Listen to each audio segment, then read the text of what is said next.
Traction. The adhesion to the earth permits us to start moving, to turn, and to stop. When we lose, well,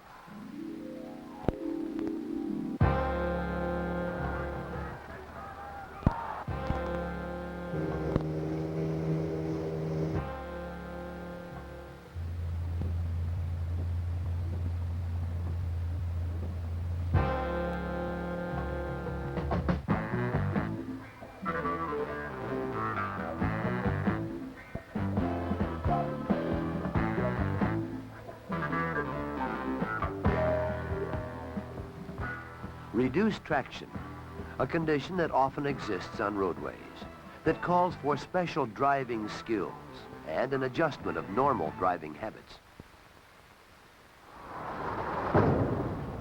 Each year in the United States, about 3 million accidents occur on wet roads. At least 35% of these 3 million accidents can be assumed to involve skidding as a primary or secondary cause. There are a number of different situations that can contribute to reduced traction. Situations where the needed gripping power of the tires exceeds the traction available on the road surface. This can result in increased stopping distance, loss of directional stability, and loss of operator control. The tires on your car have a great deal to do with the amount of traction you have. Which of these two cars do you think will stop in the shortest distance on dry pavement? Car number 1 that has radial tires with good tread? Or car number 2 that is equipped with well-worn tires?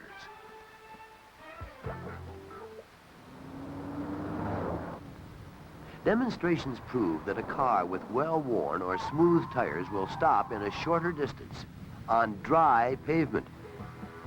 Many people believe that the tread on tires is for traction on dry pavement. Not so.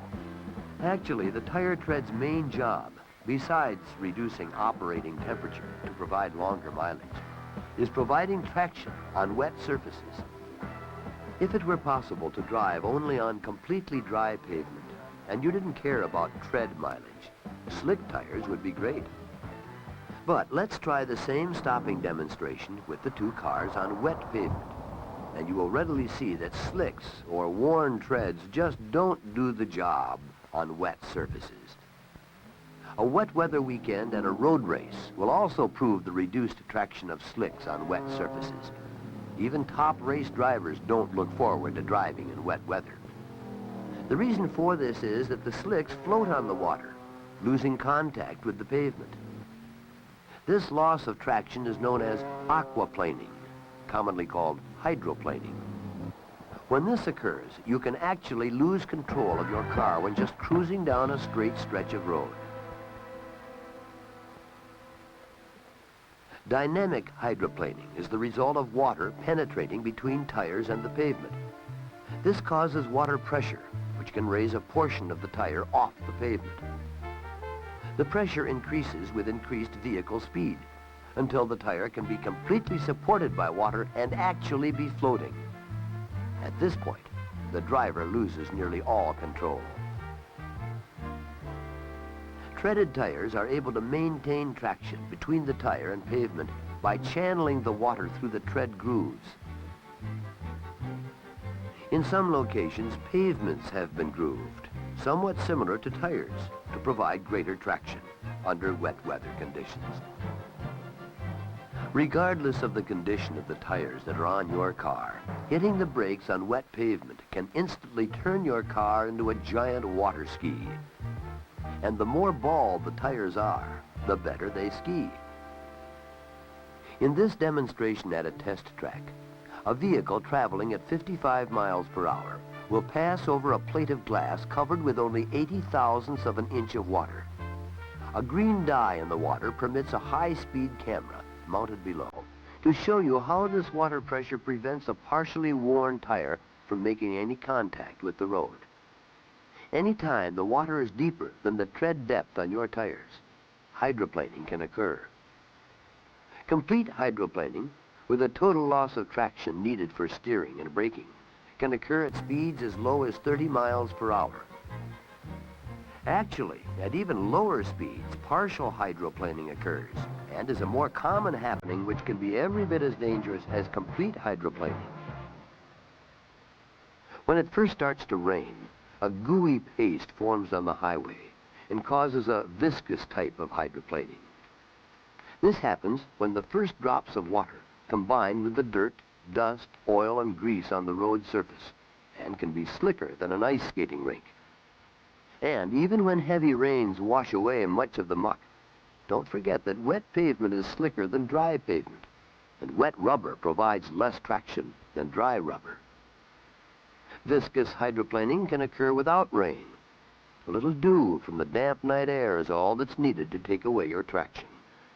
Think about this when you're out driving during the wee hours. To sum it all up, hydroplaning occurs when the condition of the tire tread, tire inflation pressure, speed of the car, and water depth on the road are combined in such a way that the tire loses contact with the road. And how can you avoid the dangerous and hair-raising experience of hydroplaning into a wild skid? First of all, drive on tires that have an open, wide-groove tread design that lets the water escape quickly and not build up in front of the tires. Low-profile tires have more tread on the road surface and provide for safe and sure handling under nearly all road conditions. However, with more rubber on a wet road, the tire will more readily get up on top of the water. Some people think that if you let some air out of your tires, you'll get better traction on wet pavement. Actually, it's just the opposite. If you use maximum recommended tire pressure, your car isn't as likely to hydroplane at lower speeds. For example, with only 16 pounds of pressure, your tires could hydroplane at about 41 miles per hour. With 24 pounds of pressure, the hydroplaning speed is increased to over 50 miles per hour. With 32 pounds of pressure, under the same conditions, your tires wouldn't hydroplane until you were traveling over 58 miles per hour.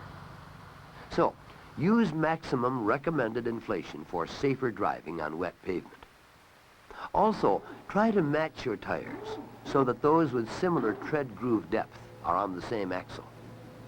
If you do hydroplane, you may as well do it straight ahead. The most important rule to follow when driving under any reduced traction situation is to reduce your speed to fit the road conditions, so you can control your vehicle during all driving maneuvers. Consider that the entire stopping and turning control of several thousand pounds is dependent on only 4 contact areas with the road, each about the size of a man's hand. The faster you drive, the less traction and control you have. Be a smooth driver. Try to maintain an even speed and steady path of travel. Any increase or decrease in speed, or any change in direction, may well result in a skid. The more abruptly you make any of these changes, the more likely you are to skid.